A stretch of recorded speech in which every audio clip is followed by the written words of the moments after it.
안녕하세요. 경제 공부하는 치과 박원장입니다. 경제도서 리뷰 25탄으로 선택한 책은 나심 니콜라스 탈렙의 행운에 속지 마라입니다. 1960년 레바논 출신인 저자는 레바논계 미국인으로 불확실성 문제를 수학, 철학, 금융, 사회과학 등 다양한 분야에 걸쳐 연구하는 문학평론가 겸 계량 트레이더입니다. 파리 도핀 대학에서 과학 학석사를, 펜실베니아 와튼스쿨에서 MBA를 취득하고 다시 파리 도핀 대학에서 파생상품 가격 계산에 대한 논문으로 박사 학위를 취득했습니다. 이후 월가에서 파생상품 투자자로 활동하면서 현대 금융 시스템이 시한폭탄과도 같은 위험한 시스템이라는 생각을 가지게 되면서 대표적인 블랙스완에 대한 아이디어를 얻었다고 합니다.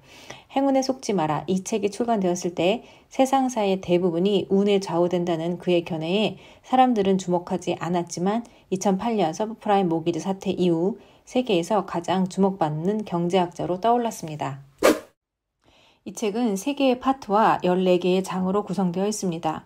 파트 1 솔론의 경고, 1장 당신은 부자인데도 왜 그리 멍청한가, 2장 이상한 회계기법, 3장 역사에 대한 수학적 고찰, 4장 운, 허튼 소리, 과학적 지성, 5장 부적자 생존, 진화도 운에 속을까, 6장 편향과 비대칭, 7장 귀납법의 문제, 파트 2 타자기 치는 원숭이, 8장 넘쳐나는 이웃집 백만장자들, 9장 증권 거래가 계란 프라이보다 쉽다, 10장 쥐구멍에도 볕들날 있다, 인생은 비선형, 11장 인간은 확률적으로 사고하지 못한다, 파트 3 귀를 틀어 막아라, 12장 도박꾼의 미신과 상자 속의 비둘기, 13장 로마에 온 카르네아데스 확률과 회의론, 14장 바쿠스에게 버림받은 안토니우스.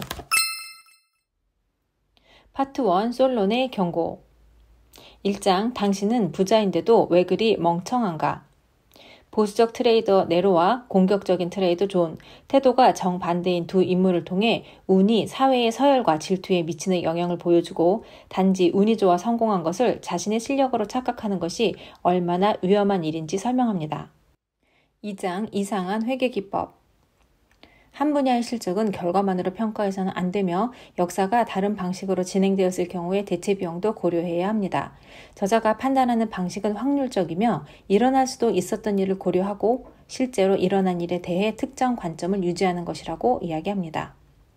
3장 역사에 대한 수학적 고찰, 저자는 트레이더가 되는 순간부터 몬테카를로 기법에 중독되어 운과 관련된 대부분의 문제에 대해 이 기법으로 생각하게 되었는데, 몬테카를로 기법이란 문제에 포함된 변수들의 분포로부터 반복적인 무작위 추출을 수행하고 문제에서 주어진 수치 계산을 통해 수치적 결과를 얻는 계산 알고리즘을 말합니다. 몬테카를로 시뮬레이션으로 이미 표본 경로를 수천 개, 수백만 개 만들어내서 일반 속성을 파악할 수 있기에 저자는 이를 금융 확률과 관련된 분야에 사용했으며, 이러한 관점에서 역사를 볼 때는 일어나지 않은 사건까지 역사를 종합적으로 보게 된다고 합니다. 4장 운, 허튼 소리, 과학적 지성, 인간은 운과 비합리성에 잘 속게 되는데 종교나 개인적 행동 같은 문제에 대해서는 지극히 현실적이면서도 주식이나 부동산 투자처럼 운에 지배되는 문제에 대해서는 무작위로 만들어낸 문장에 잘 속아 넘어가는 우리의 비합리성에 대해 이야기하고 있습니다. 5장 부적자 생존, 진화도 운에 속을까. 운이 크게 작용하는 환경에서 운을 전혀 모른 채 성공한 운 좋은 바보들을 우리는 성공한 투자자로 생각하는데, 이는 인과관계를 거꾸로 이해한 생존 편향이 나타난 결과입니다. 번식을 거듭할수록 완벽해진다는 순진한 진화론은 시간이 축적되면 운이 미치는 영향이 대부분 사라지기에 장기적으로는 맞는 말이지만, 우리가 사는 세상에선 희귀 사건이 갑자기 발생하므로 상황이 수렴하면서 지속적으로 개선되지 않는다고 이야기합니다.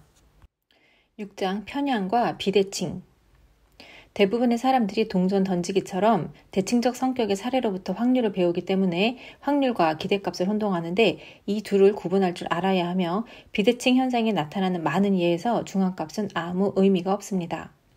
저자는 시장의 비대칭성을 이용하여 평생 편향에 대한 베팅을 해왔는데, 자주 발생하지는 않지만 한번 발생하면 막대한 이익을 주는 희귀 사건으로부터 이익을 얻는 사업을 주로 해왔다고 이야기합니다.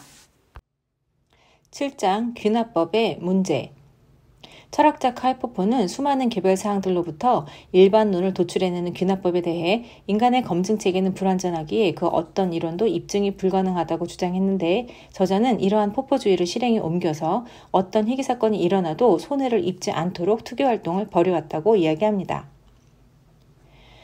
파트 2. 타작이 치는 원숭이. 8장 넘쳐나는 이웃집 백만장자들. 상대적 빈곤감은 표본에 포함된 부자들이 운 좋은 원숭이만으로 구성되었다는 생존 편향의 통계적 오류를 수정하지 않은 결과이며, 현 상태는 수많은 대체 역사 가운데 하나를 보고 이를 대표 사건이라고 착각하는 데서 오는 오류일 뿐입니다. 9장 증권 거래가 계란 후라이보다 쉽다.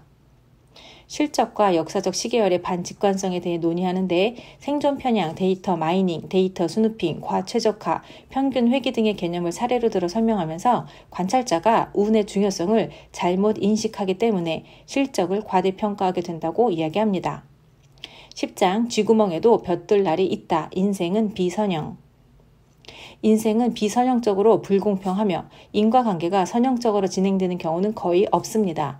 이런 비선형성 때문에 사람들은 희귀사건의 속성을 이해하지 못해서 운에 좌우되지 않고 성공하는 길이 많음에도 끝까지 끈기를 발휘하는 사람은 아주 드뭅니다. 11장 인간은 확률적으로 사고하지 못한다. 지난 200년간 경제학적 사고에 가장 큰 영향을 미친 두 사람으로 행동경제학자인 데니얼 카너먼과 아모스 트버스키를 꼽으면서 불확실한 상황 속에서 인간은 확률적 사고와 최적화된 행동을 하지 못한다는 어림법과 편향 이론에 대해 설명합니다. 파트 3. 귀를 틀어 막아라. 12장 도박꾼의 미신과 상자 속의 비둘기. 저자 자신의 도박꾼의 미신 사례를 소개하면서 위험과 확률에 대해서는 합리적으로 이해하면서도 행동에 따로 노는 것과 평소에 사물을 독립적으로 보지 못하고 두 사건을 볼 때 둘 사이에 인과관계가 있다고 믿어버리는 경향이 가장 큰 문제라고 지적합니다. 13장 로마에 온 카르네아데스, 확률과 회의론. 그리스 회의론자인 카르네아데스 일화를 통해 진리는 하나뿐이라는 태도를 버리고 매사 의심해야 하며 자신의 과거 신념에 얽매여서는 좋은 트레이더가 될 수 없다고 합니다. 신념에 얽매이지 않는 특성을 타고난 유명한 인물로 조지 소로스를 꼽으면서 그의 강점 중 하나가 부끄럼 없이 자신의 견해를 순식간에 뒤집는 것이라고 이야기합니다. 14장 바쿠스에게 버림받은 안토니우스. 마지막 장에서는 고대인들이 덕과 품위로 운을 대하는 태도에 대해 논의하는데, 그리스 시인 카바피의 신께서 안토니우스를 버리시네 라는 기품 있는 시의 내용같이 불행을 만나게 되더라도 품위를 잃지 말고 어떠한 상황에 닥치더라도 지혜롭게 사는 모습을 보이라고 조언합니다. 학창시절 나름 이과생이라 확률과 통계 부분 공부도 좀 했고 이제까지 적지 않은 경제 서적을 읽으면서 초급은 면했다고 생각했는데, 나심 탈렙의 책을 읽으면서 기존에 했던 생각들이 모두 저만의 착각이었음을 깨달았습니다. 이렇게 읽기 어렵고 이해하기 난해한 책이 경제 추천 도서 목록에 빠지지 않고 등장하는 걸 보면 저는 아직도 갈 길이 멀었다는 생각이 듭니다.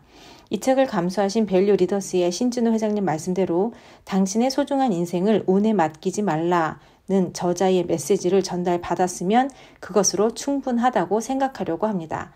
이것으로 경제도서 리뷰 25탄 나심 탈렙의 행운에 속지 마라 리뷰를 마치도록 하겠습니다. 끝까지 봐주셔서 감사합니다.